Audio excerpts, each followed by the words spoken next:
ಕೆಲವು ಸೂಚನೆಗಳನ್ನು ಕೊಡ್ತಾ ಇರ್ತೇನೆ. ಅದಕ್ಕನುಸಾರವಾಗಿ ಈಗಲೇ ಸ್ವಲ್ಪ ಹೊತ್ತು ಅಭ್ಯಾಸ ಮಾಡೋಣ. ಮೊದಲನೇದಾಗಿ, ಮನಸ್ಸು ಅಲುಗಾಡದೆ ಇರಬೇಕಾದ್ರೆ ಮನಸ್ಸು ಇರುವಂತಹ ಈ ಶರೀರ ಅದು ಅಲುಗಾಡದೆ ಇರಬೇಕು. ಆದ್ದರಿಂದ ಶರೀರವನ್ನು ನೆಟ್ಟಿಗೆ ಕುಳ್ಳಿರಿಸಿ ಕಣ್ಣುಗಳನ್ನು ಮುಚ್ಚಿಕೊಳ್ಳಿ. ಶರೀರ ಅತ್ಯಂತ ಸ್ಥಿರವಾಗಿರಲಿ.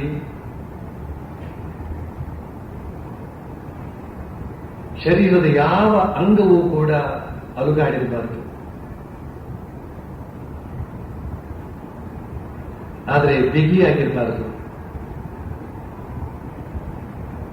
ಕೈಕಾಲುಗಳು ಬಿಗಿಯಾಗಿರಬಾರದು. ಬೆನ್ನು ಬಿಗಿಯಾಗಿರಬಾರದು. ಕತ್ತು ಬಿಗಿಯಾಗಿರಬಾರದು. ಆದರೆ ನೆಟ್ಟಿಗಿರಲೇಬೇಕು. ಆದರೆ ದೃಢವಾಗಿರಲೇಬೇಕು. ಕೈ ಬೆರಳನ್ನು ಕೂಡ ಅಲುಗಾಡಿಸಿರಬಾರದು. ಶರೀರದ ಹೊರಭಾಗ ಎಷ್ಟು ಸ್ಥಿರವಾಗಿರಬೇಕು, ಶರೀರದ ಒಳಭಾಗವೂ ಕೂಡ ಅಷ್ಟೇ ಸ್ಥಿರವಾಗಿರಬೇಕು. ನರನಾಡಿಗಳೆಲ್ಲ ಸ್ಥಿರವಾಗಿರಲಿ, ಆದರೆ ಆರಾಮವಾಗಿರಲಿ. ಒಂದು ಹೂವಿನ ಉಪಾದಿಯಲ್ಲಿ ಹಗುರವಾಗಿ ಕುಳಿತಿರಿ. ಸಂಪೂರ್ಣ ನಿಮ್ಮ ಭಾರವನ್ನ ನೀವು ಕುಳಿತಿರುವ ಆಸನದ ಮೇಲೆ ಬಿಟ್ಟು ಕುಳಿತುಕೊಳ್ಳಿ. ನೀವು ಕುಳಿತೇ ಇಲ್ಲ ಎಂಬಷ್ಟು ಹಗುರವಾಗಿ ಕುಳಿತುಕೊಳ್ಳಿ.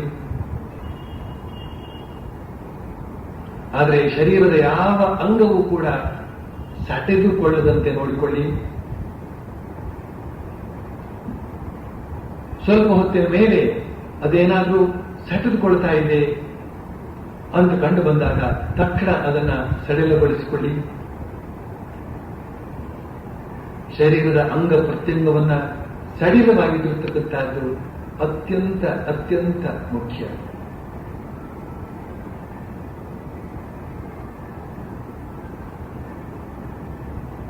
ಈಗ ಮನಸ್ಸು ಅದು ಸ್ಥಿರವಾಗಿರಲಿ, ಸಂತೋಷದಿಂದ ಇರಲಿ. ಇದರ ಎಲ್ಲ ಆಲೋಚನೆಗಳನ್ನ ಬಿಟ್ಟು ನಿರಾತಂಕವಾಗಿರಲಿ. ಆದರೆ ದೃಢಗತಿಯಿಂದ ಆತ್ಮದೆಡೆಗೆ, ಪರಮಾತ್ಮದೆಡೆಗೆ ಹೋಗೋದಕ್ಕೆ ಉತ್ಸುಕವಾಗಿರಲಿ. ಈಗ ಕೇವಲ 5 ನಿಮಿಷ ದೀರ್ಘ ಶ್ವಾಸೋಚ್ಛ್ವಾಸ ಮಾಡಿ. ಒಂದೇ ಅಳತೆಯಲ್ಲಿ ಒಳಗಡೆ ಎಳೆದುಕೊಳ್ಳಿ, ಅಷ್ಟೇ ಪ್ರಮಾಣದಲ್ಲಿ ಹೊರಗಡೆ ಬಿಡಿ. ಒಳಗಡೆ ಎಳೆದುಕೊಳ್ಳುವಾಗ ಶಕ್ತಿ, ಸಾಮರ್ಥ್ಯ, ಬಲ, ಪಾವಿತ್ರ್ಯ ಒಳಗಡೆ ಪ್ರವೇಶವಾಗ್ತಾ ಇದೆ ಅಂತ ಭಾವಿಸಿ. ಸುತ್ತಮುತ್ತ ಎಲ್ಲೆಲ್ಲೂ ಇರುವಂತಹ ಅದೇ ಪರಮಾತ್ಮ ಚೈತನ್ಯ, ಅದನ್ನೇ ನಾನು ಒಳಗಡೆ ಎಳೆದುಕೊಳ್ತೇನೆ ಅಂತ ಭಾವಿಸಿ.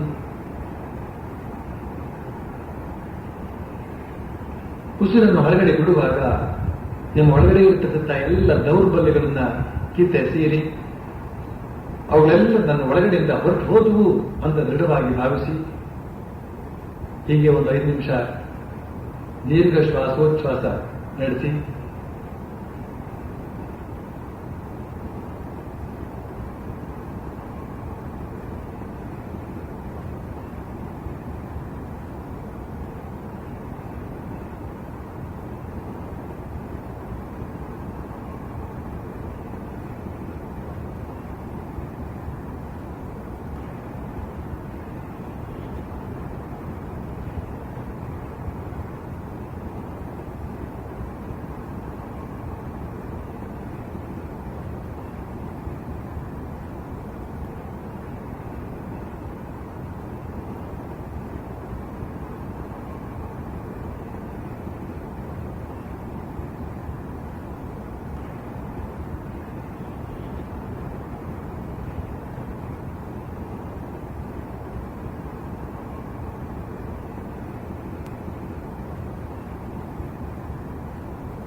ಸಕಲರ ಶ್ರೇಯಸ್ಸಿಗಾಗಿ ಪ್ರಾರ್ಥನೆ ಸಲ್ಲಿಸೋಣ.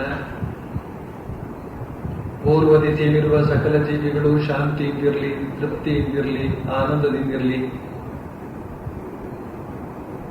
ಪಶ್ಚಿಮ ದಿಸೆಯಲ್ಲಿರುವ ಸಕಲ ಜೀವಿಗಳು ಶಾಂತಿಯಿಂದಿರಲಿ, ತೃಪ್ತಿಯಿಂದಿರಲಿ, ಆನಂದದಿಂದಿರಲಿ. ಉತ್ತರ ದಿಸೆಯಲ್ಲಿರುವ ಸಕಲ ಜೀವಿಗಳು ಶಾಂತಿಯಿಂದಿರಲಿ, ತೃಪ್ತಿಯಿಂದಿರಲಿ, ಆನಂದದಿಂದಿರಲಿ. ದಕ್ಷಿಣ ದಿಸೆಯಲ್ಲಿರುವ ಸಕಲ ಜೀವಿಗಳು ಶಾಂತಿಯಿಂದಿರಲಿ, ತೃಪ್ತಿಯಿಂದಿರಲಿ, ಆನಂದದಿಂದಿರಲಿ. ಮೇಲ್ದಿಸೆಯಲ್ಲಿರುವ ಸಕಲ ಜೀವಿಗಳು ಶಾಂತಿಯಿಂದಿರಲಿ, ತೃಪ್ತಿಯಿಂದಿರಲಿ, ಆನಂದದಿಂದಿರಲಿ. ಕೆಳದಿಸೆಯಲ್ಲಿರುವ ಸಕಲ ಜೀವಿಗಳು ಶಾಂತಿಯಿಂದಿರಲಿ, ತೃಪ್ತಿಯಿಂದಿರಲಿ, ಆನಂದದಿಂದಿರಲಿ. ಸುತ್ತಮುತ್ತ ಎಲ್ಲೆಲ್ಲೂ ಶಾಂತಿ, ತೃಪ್ತಿ, ಸಮಾಧಾನಗಳು ತಾವೇ ತಾವಾಗಿರಲಿ.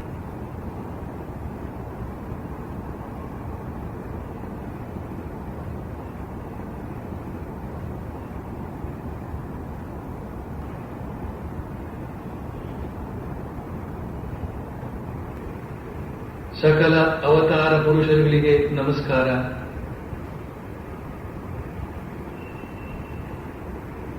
ಸಕಲ ಸಂತರಿಗೆ ನಮಸ್ಕಾರ. ಸಕಲ ಜ್ಞಾನಿಗಳಿಗೆ ನಮಸ್ಕಾರ.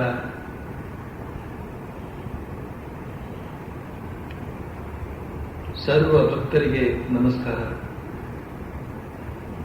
ಈಗ ನಿಮ್ಮ ಹೃದಯವನ್ನು ಭಾವಿಸಿಕೊಳ್ಳಿ. ಎದೆಯ ಸ್ಥಾನದಲ್ಲಿ ಹೃದಯ, ಅದೇ ಅನಾಹತ ಚಕ್ರ, ಅದೇ ಅನಾಹತ ಪದ್ಮ, ಅದೇ ಹೃದಯ ಆಕಾಶ,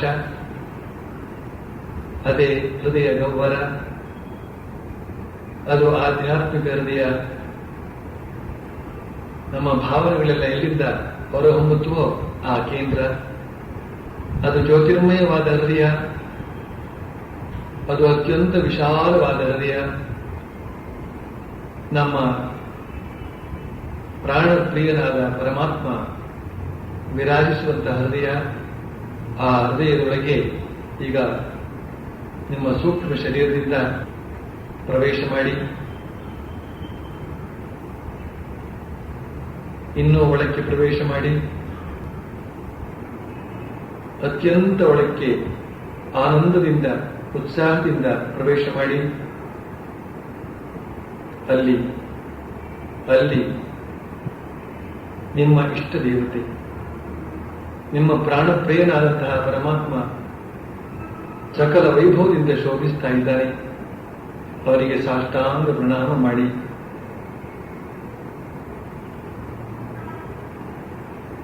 ಭಕ್ತಿಯಿಂದ ಅವನ ಮುಂದೆ ಕುಳಿತುಕೊಳ್ಳಿ. ನಿಮ್ಮ ಕಣ್ಣುಗಳಿಂದ ಅವನ ಆ ದಿವ್ಯಾದ್ಭುತ ತೇಜೋ ರಾಶಿಯನ್ನ ನೋಡ್ತಾ ಇರಿ. ನಿಮ್ಮ ಕಿವಿಗಳಿಂದ ಅವನ ಸಂದೇಶವನ್ನು ಕೇಳೋದಕ್ಕೆ ಕಾತರರಾಗಿ. ಅವನು ಸರ್ವಶಕ್ತ, ಅವನು ಸರ್ವಜ್ಞ, ಅವನು ಸರ್ವವ್ಯಾಪಿ, ಅವನು ಪರಮ ಕರುಣಾಮಯ.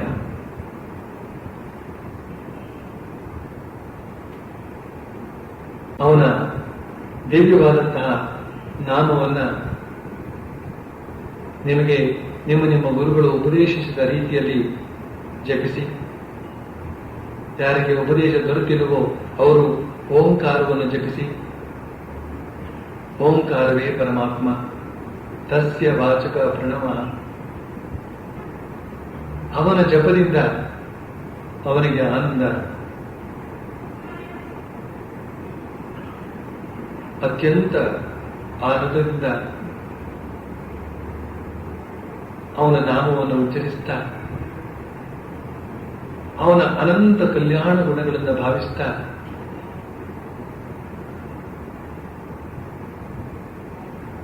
ಅವನಲ್ಲಿ ತದೇಕ ಚಿತ್ತರಾಗಿ ಧ್ಯಾನಿಸಿ.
ಈಗ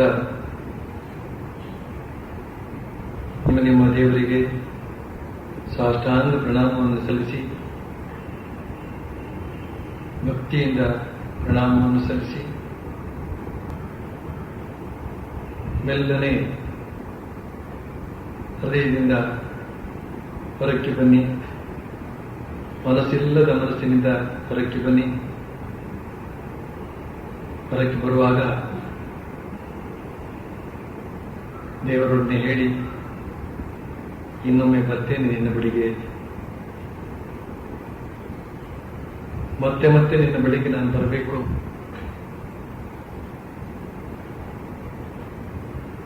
ನಾನು ಸದಾ ನಿನ್ನೊಂದಿಗೆ ಇರಬೇಕು.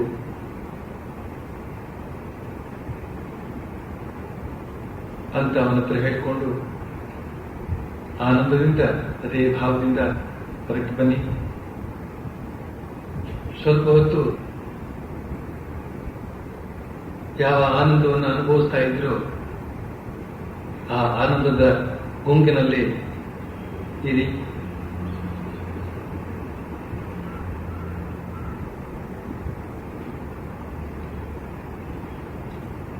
ಸಚ್ಚಿದಾನಂದನಾದಂತಹ ಅವನು ಆನಂದವನ್ನಲ್ಲದೆ ನಿರಾನಂದವನ್ನ ಖಂಡಿತ ಕೊಡಲಾರ. ಅವನನ್ನು ಧ್ಯಾನಿಸಿದಂತಹ ನಾವು ಸದಾ ಆನಂದ ಭರಿತರಾಗಿರ್ತೇವೆ.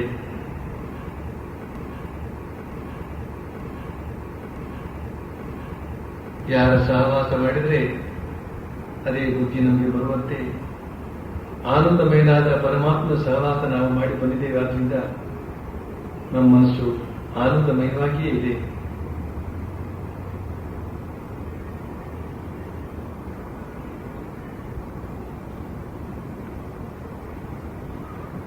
ನಮ್ಮನ್ನ ನಿದ್ರೆಗಣ್ಣಲ್ಲೂ ಕೂಡ ಕಾಪಾಡುವಂತ ಆ ಪ್ರಭು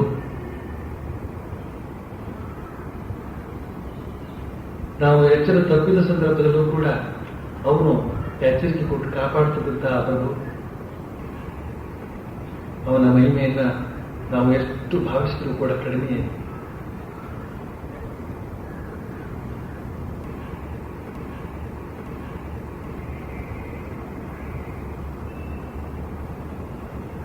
ಈಗ ಮೆಲ್ಲನೆ ಕಣ್ಣುಗಳನ್ನು ತೆರೆಯಿರಿ, ಕೈ ಕಾಲುಗಳನ್ನು ಸರಿಪಡಿಸಿಕೊಳ್ಳಿ.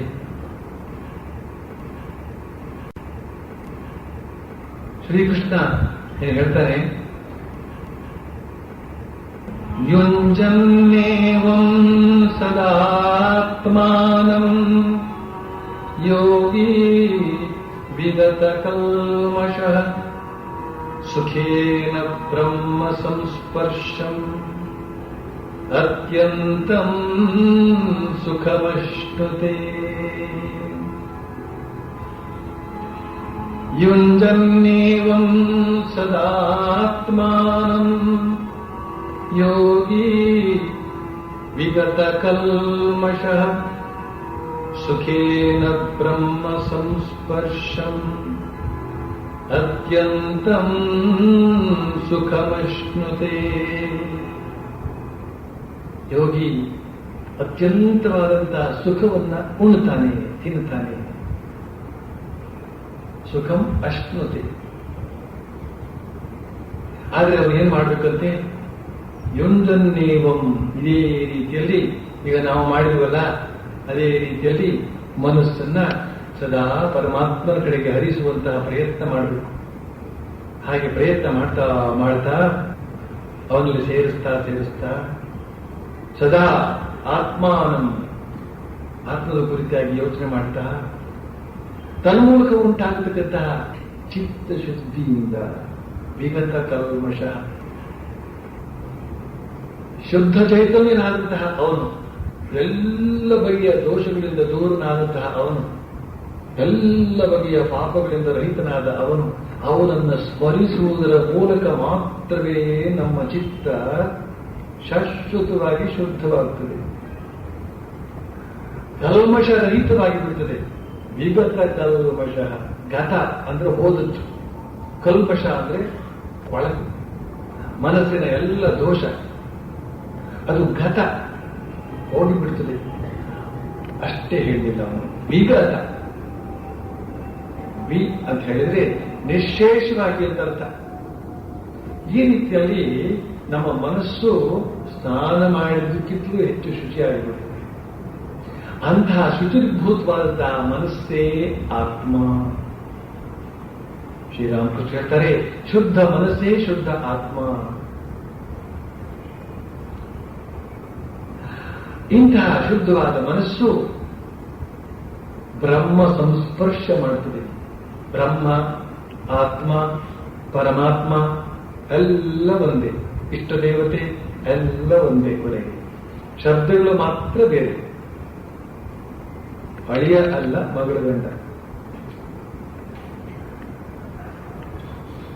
ಯಾವುದೇ ರೀತಿಯಲ್ಲಿ ಹೇಳಿದರೂ ಕೂಡ ಅದೇ ಸಚಿದಾನಂದ ಅವನು. ಅಂತಹ ಬ್ರಹ್ಮ ಸಂಸ್ಪರ್ಶವನ್ನು ಮಾಡುತ್ತದೆ ಈ ಶುದ್ಧವಾದ ಮನಸ್ಸು. ಅವನ ಧ್ಯಾನದಿಂದಲೇ ಶುದ್ಧ ಮಾಡಿಕೊಂಡು ಆ ಶುದ್ಧವಾದ ಮನಸ್ಸಿನಿಂದ ಅವನನ್ನ ಸಂಸ್ಪರ್ಶ ಮಾಡುವಂತ. ಶುದ್ಧವಾಗದೆ ಅವನ ಸಂಸ್ಪರ್ಶ ಸಾಧ್ಯವಿಲ್ಲ. ಮಡಿ ಮುಟ್ಟಬೇಡ ಅಂತಾನೆ ಅವನು ಕೂಡ. ಈ ಬ್ರಾಹ್ಮಣರೆಲ್ಲ ಕಲಿತು ದೇವರಿಂದಲೇನಿದೆ, ಮುಟ್ಟಬೇಡ ಅಂತ ಹೇಳೋದಕ್ಕೆ. ಅಶುಚಿಯಾದ ಮನಸ್ಸಿನಿಂದ ದೇವರನ್ನ ಮುಟ್ಟೋದಕ್ಕೆ ಸಾಧ್ಯವಿಲ್ಲ. ಗರ್ಭಗುಡಿ ಒಳಗೆ ಯಾರನ್ನು ಬೇಕಾದರೂ ತೊಳೆಬಹುದು. ದೇವಸ್ಥಾನದಲ್ಲಿರ್ತಕ್ಕಂಥ ಗರ್ಭಗುಡಿ ಒಳಗೆ ಯಾರನ್ನ ಬೇಕಾದರೂ ತೊಳೆಬಹುದು. ಹೋದ್ರು ಏನಂದ್ರೆ ಮಹಾ. ಆದ್ರೆ ಹೃದಯ ಗುಡಿ ಒಳಗೆ ಯಾರನ್ನಂದ್ರೆ ಅವರು ತೊಳೆದಕ್ಕೆ ಸಾಧ್ಯವಿಲ್ಲ. ಬ್ರಾಹ್ಮಣನೂ ಒಳಗಡೆ ಹೋಗಲು ಸಾಧ್ಯವಿಲ್ಲ, ಶುಚಿರ್ಭೂತನಾಗದೆ ಹೋದ್ರೆ. ಅಂತರಂಗದಲ್ಲಿ ಆ ಶುಚಿತ್ವವನ್ನು ಹೊಂದಿದಂತಹ ಮನಸ್ಸು ಬ್ರಹ್ಮ ಸಂಸ್ಪರ್ಶವನ್ನು ಮಾಡುತ್ತದೆ, ಬ್ರಹ್ಮದ ಅನುಭವವನ್ನು ಮಾಡಿಕೊಳ್ತದೆ. ಅದರಿಂದ ಸುಖ ಉಂಟಾಗ್ತದೆ, ಅತ್ಯಂತವಾದ ಸುಖ. ಅಂತಿಂತಹ ಸುಖ ಅಲ್ಲ, ಅತ್ಯಂತಂ ಸುಖಮಶ್ನುತೆ ಅಂತ ಶ್ರೀಕೃಷ್ಣ ಹೇಳ್ತಾರೆ. ಆ ಸುಖದ ಮುಂದೆ ಯಾವ ಸುಖವೂ ಅಲ್ಲ ಅಂತ ಶ್ರೀರಾಮಕೃಷ್ಣ ಹೇಳ್ತಾರೆ. ಆದರೆ ಆ ಅನುಭವವನ್ನು ತಲುಪುವ ವೇಳೆಗೆ ಶ್ರೀರಾಮಕೃಷ್ಣರು ಹೇಳ್ತಾರೆ, ಒಂದು ಯಾತನೆ ಆಗ್ತದೆ, ಸಾಧನೆಯ ಕಾಲದಲ್ಲಿ ಯಾತನೆ ಆಗ್ತದೆ, ಇನ್ನು ಪ್ರಾಣ ಇಟ್ಕೊಂಡು ಇರೋದಕ್ಕೆ ಕಷ್ಟ ಆಗ್ತದೆ, ಅಂಥ ಯಾತನೆ ಆಗ್ತದೆ. ಆದರೆ ಆ ಯಾತನೆಯ ಮರುಕ್ಷಣಕ್ಕೆ ಆ ಬ್ರಹ್ಮಾನಂದ ಆಗಿರತಕ್ಕಂಥದ್ದು ಪ್ರಾಪ್ತವಾಗುತ್ತದೆ. ಆ ಆನಂದ ಪ್ರಾಪ್ತವಾದಾಗ ಮೊದಲು ಸಾಧನೆಯ ಸಂದರ್ಭದಲ್ಲಿ ಉಂಟಾದಂತಹ ಎಲ್ಲ ದುಃಖಗಳು ಕೂಡ ನಿಶೇಷವಾಗಿ ಹೊರಟೋಗಿಬಿಡುತ್ತವೆ. ಸುಖ ದುಃಖ ಅನ್ನೋದು ಮತ್ತೆ ಹೊಂದ್ಬಿಡ್ತದೆ. ಆದರೆ ನಾವುಗಳು ದುರ್ಬಲ ಮಾನಸ್ಕರು, ದುರ್ಬಲ ಮನಸ್ಸಿನವರಾದ್ರಿಂದ ಸ್ವಲ್ಪ ಸ್ವಲ್ಪ ಕಷ್ಟ ಬಂದಾಗ ತಡಕಾಡಿ ಬಿಡ್ತೇವೆ. ಅದಕ್ಕೋಸ್ಕರವೇ ತಿತಿಕ್ಷೆ ತಿತಿಕ್ಷೆ ಎಂಬ ಶಬ್ದವನ್ನ ಶ್ರೀಕೃಷ್ಣ ಉಪಯೋಗಿಸ್ತಾನೆ. ಆಗಮಾಪಾಯನೋ ಅನಿತ್ಯಾಸ್ತಾನು ತಿತಿಕ್ಷಸ್ವ ಭಾರತ. ಸುಖ ದುಃಖ ಲಾಭ ನಷ್ಟ ಮಾನ ಅವಮಾನ ಕೃತಕೃತ್ಯಗಳು ಸುಮ್ಮನೆ ಬರುತ್ತವೆ ಮತ್ತು ಹೊರಟು ಹೋಗುತ್ತವೆ. ಆದ್ರಿಂದ ಅವುಗಳಿಗೆ ಗಮನ ಕೊಡಬೇಡ, ಸುಮ್ಮನೆ ಸಹಿಸ್ಕೋ. ಯಾಕೆಂತಂದ್ರೆ ಅವುಗಳ ಕಡೆಗೆ ಗಮನ ಕೊಟ್ಟಾಗ ಆತ್ಮದ ಕಡೆ ಗಮನ ಕೊಡೋದಕ್ಕೆ ಟೈಮೇ ಇರುವುದಿಲ್ಲ. ಮನಸ್ಸು ಆತ್ಮದ ಕಡೆಗೆ ಹೋಗೋದೇ ಇಲ್ಲ. ಈ ಸುಖ ದುಃಖಾದಿ ದ್ವಂದ್ವಗಳಲ್ಲೇ ರಮಿಸ್ತಾ ಇರ್ತದೆ ಅಥವಾ ಒದ್ದಾಡ್ತಾ ಇರ್ತದೆ.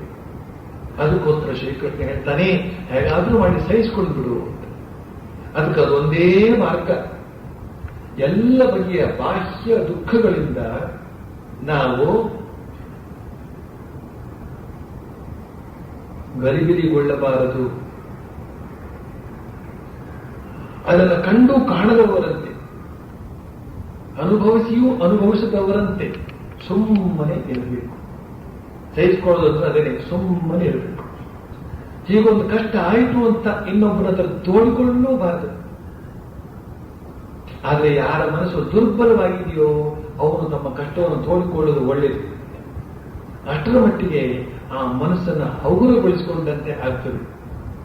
ಆದರೆ ಬರ್ತಾ ಬರ್ತಾ ಸಹಿಸಿಕೊಂಡು ಆ ಸಹಿಸಿಕೊಳ್ಳುವ ಸಹನ ಶಕ್ತಿಯನ್ನು ಬೆಳೆಸಿಕೊಂಡು ತನ್ಮೂಲಕ ಮನಸ್ಸನ್ನ ಸಶಕ್ತವಾಗಿಸಿಕೊಂಡು ಆ ಶಕ್ತವಾದ ಮನಸ್ಸಿನಿಂದ ಏಕಾಗ್ರತೆಯನ್ನು ಸಂಪಾದಿಸಿಕೊಂಡು ಪರಮಾತ್ಮನ ಬಳಿಗೆ ಆ ಮನಸ್ಸನ್ನು ಏಕಪ್ರಕಾರವಾಗಿ ತೈಲಧಾರಾವತ್ ಹರಿಸ್ತಾ ನಕಿಂಚಿದಪಿ ಚಿಂತೆಯೇತು, ಇನ್ಯಾವುದರ ಯೋಚನೆಯನ್ನು ಮಾಡದೆ ಪರಮಸುಖವನ್ನು ಕೊಡತಕ್ಕಂತಹ ಪರಮಾನಂದವನ್ನು ಕೊಡತಕ್ಕಂತಹ ಆ ಪರಮಾತ್ಮನನ್ನೇ ಧ್ಯಾನ ಮಾಡಬೇಕು.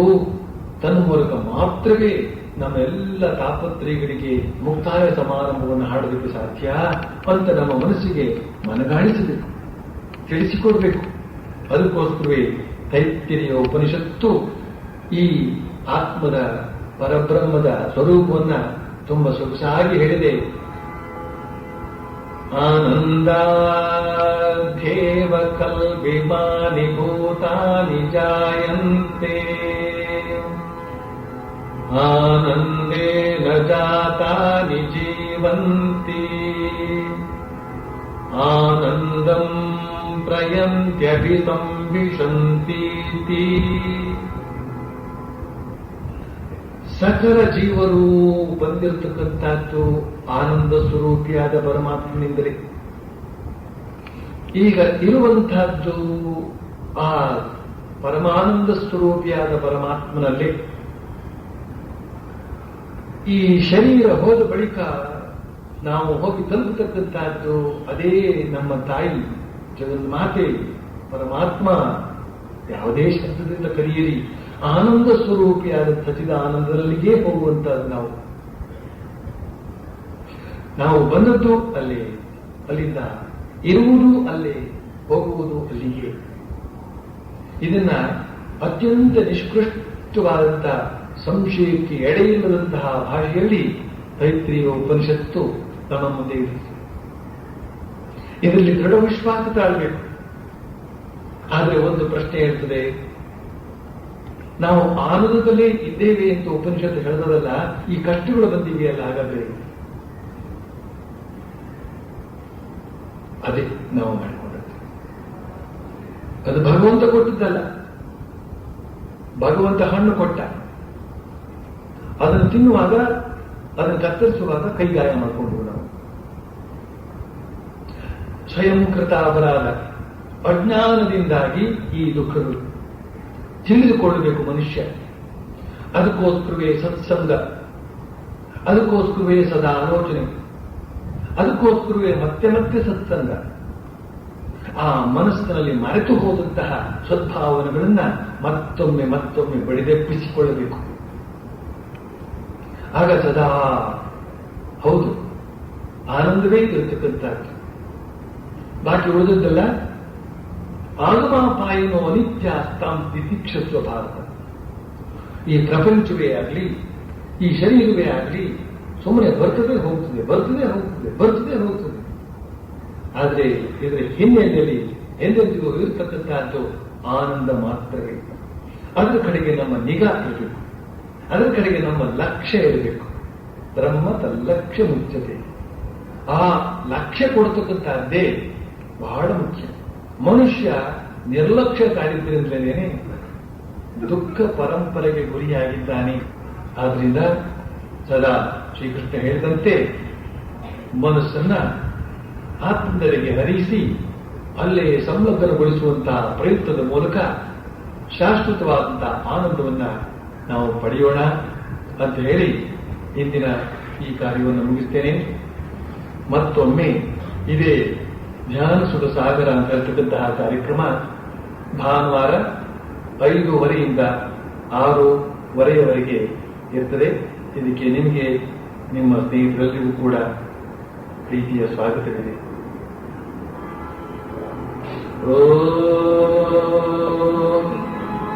ಪ್ರಿಯತಾಂ ಪುಂಡರೀಕಾಕ್ಷಃ ಸರ್ವಯಜ್ಞೇಶ್ವರೋ ಹರಿಃ ತಸ್ಮಿನ್ ಸ್ತುಷ್ಟೇ ಜಗತ್ತುಷ್ಟಂ ಪ್ರೇಣಿತೆ ಪ್ರೇಣಿತಂ ಜಗತ್. ಹರಿ ಓಂ ತತ್ಸತ್.